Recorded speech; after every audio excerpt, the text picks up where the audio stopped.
y'all, howdy, welcome to One for the Books. I'm Sandra Broadwell, and today is going to be my September wrap-up.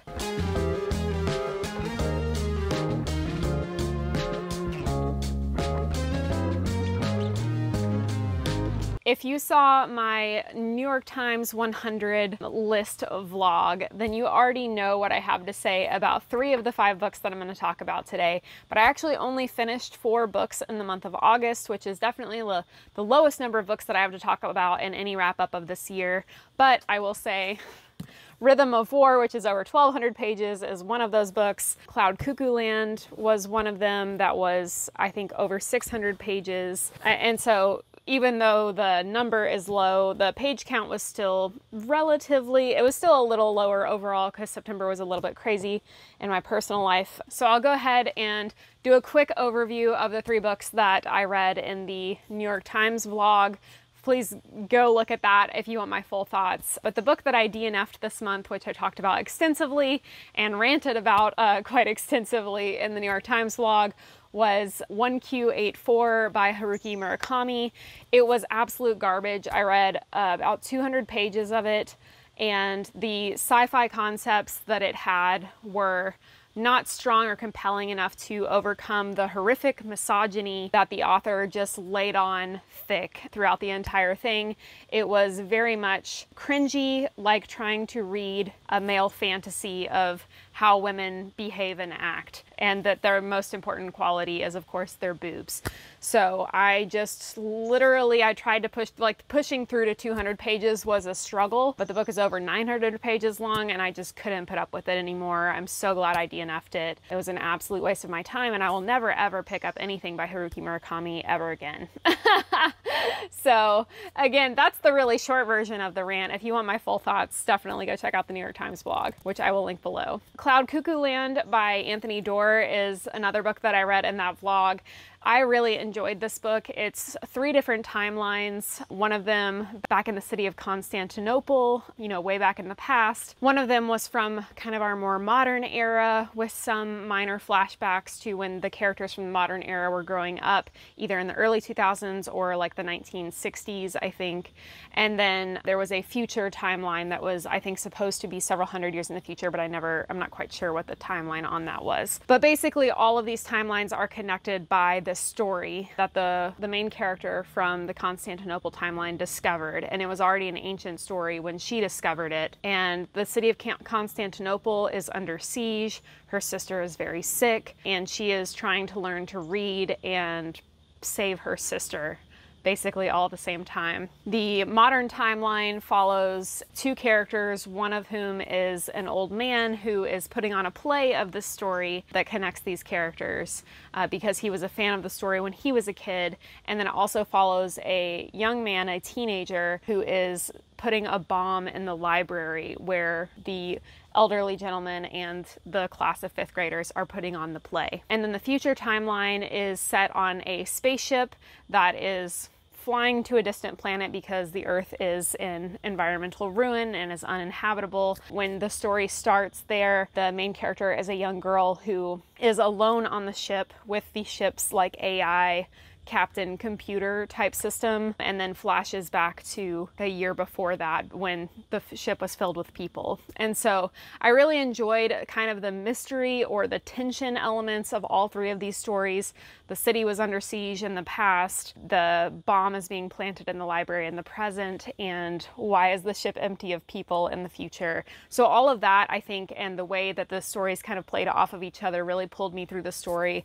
It didn't feel as long as it looked, I guess, while I was reading it, and I felt pretty engaged the entire time. So I had a lot of fun with that one, and just love how the environmental messages were tied in throughout the modern and future timelines of the story. I think the author even said that it was kind of a love song or a love note to libraries and librarians and the people who keep our stories for us. So I just loved all of that. The final one that I read for the New York Times blog was Gone Girl by Gillian Flynn, which is a thriller that was made into a movie many years ago. I loved this. I just thought the movie was kind of okay when I saw it many years ago before I had ever read the book, but I thought the book was fantastic. It was so gripping right from the get-go. So the characters are unlikable and become more and more unlikable as the story goes on, and you find out that they are both unreliable narrators, both the husband and the wife.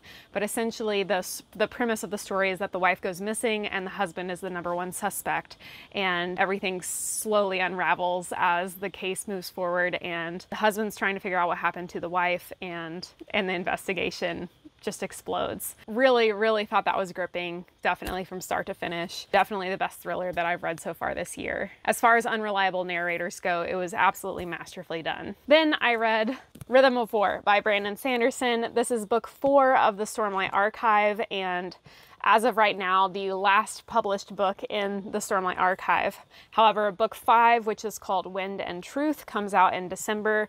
So I'm finally all caught up and ready for book 5. And I'm so excited about that. I would say this is probably my favorite adult fantasy series that I have ever read. Yeah, I think I can say that pretty solidly. This series has made me feel about books and characters the way that I haven't felt about books and characters since I was a kid and was like a huge part of fandoms surrounding books. I haven't been a part of the Stormlight Archive fandom, but it makes me feel the same way, that I'm like so invested in these characters and these worlds, and it feels so real to me that I feel like I could go to the Cosmere as if it were a real place if I only knew how to get there.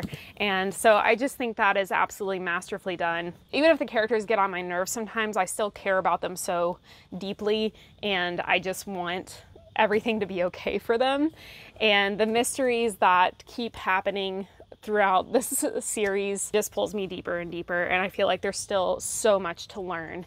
And Brandon Sanderson's ability to have a biblical amount of depth in these stories, as far as like the world building lore and the science behind the magic and all of that, is just, it's mind boggling, really.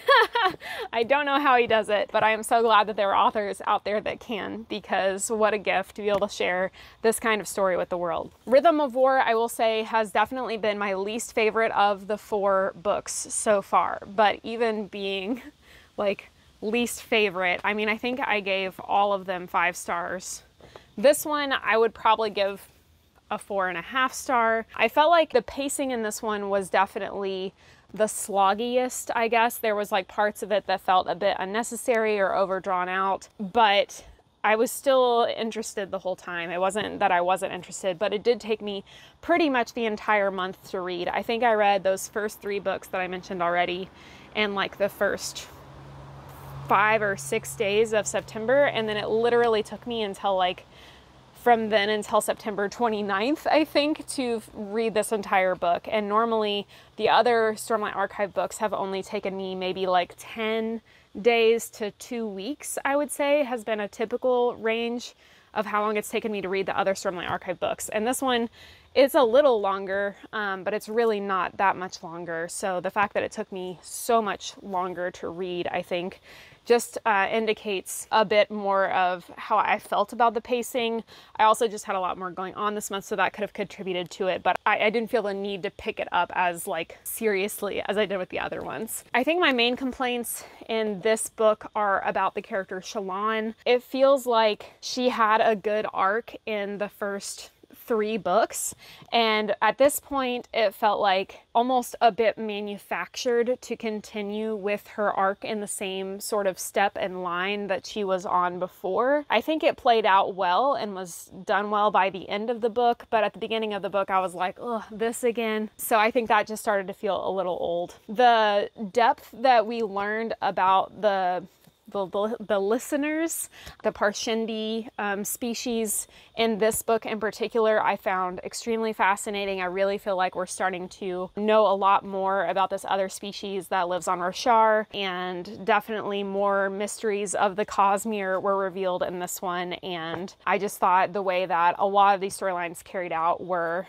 just so fascinating, and I can't wait to see where they go, especially with Taravangian, the former king of Jakaved. I was glad to see where Kaladin and Syl's storyline went in this story as well. So anyway, I I don't have as much like excitement about this one as I did the other ones, but it was still so fantastic.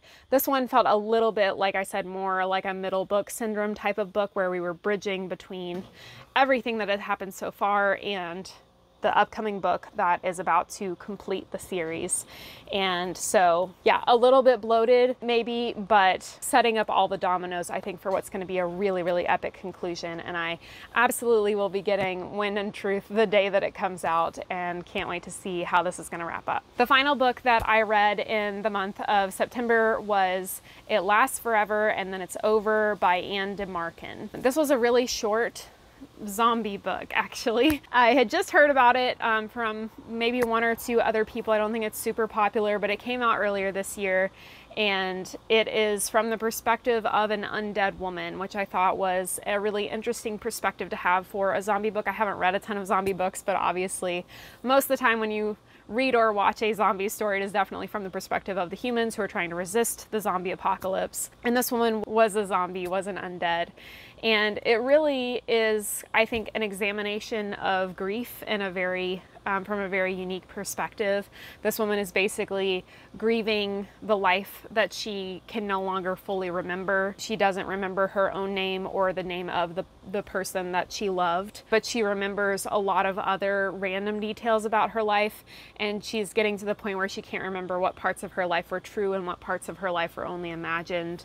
And it's just about her kind of journey and her struggle being undead and being hunted by humans and what it's like to be undead. The very first paragraph of the book, her arm falls off, and then she has to cope with the reality of like living without an arm for the rest of, you know, for the rest of eternity, I guess, because she's not really sure if she's ever going to be at peace, be at rest, actually die, since she has become undead. And it's about the relationship she has with other undead and people that she meets, regular humans that are still existing out in the world, and just her journey to try and cope with death and what that means to an undead person, and grieving the loss of the world that she remembers from being alive and the life that she had. So I thought it was really, really beautiful. It was a really, really well done story, and I would highly, highly recommend it if you are looking for just kind of a quirky, interesting, spooky season read, or if you're just looking for a book about zombies from a really unique perspective. I think this is a really good one to check out. So those were the 4 books that I finished and the 1 book that I hard DNF'd in the month of September. Let me know down in the comments below if you've read any of these books, what you thought about them, and if not, what your favorite book was that you read in the month of September. I'd love to hear about it. Thanks so much for tuning in and hanging out for a little bit today. As always, please be kind, read more books, and hit the subscribe button down below for more bookish content to come. I'll see you next time.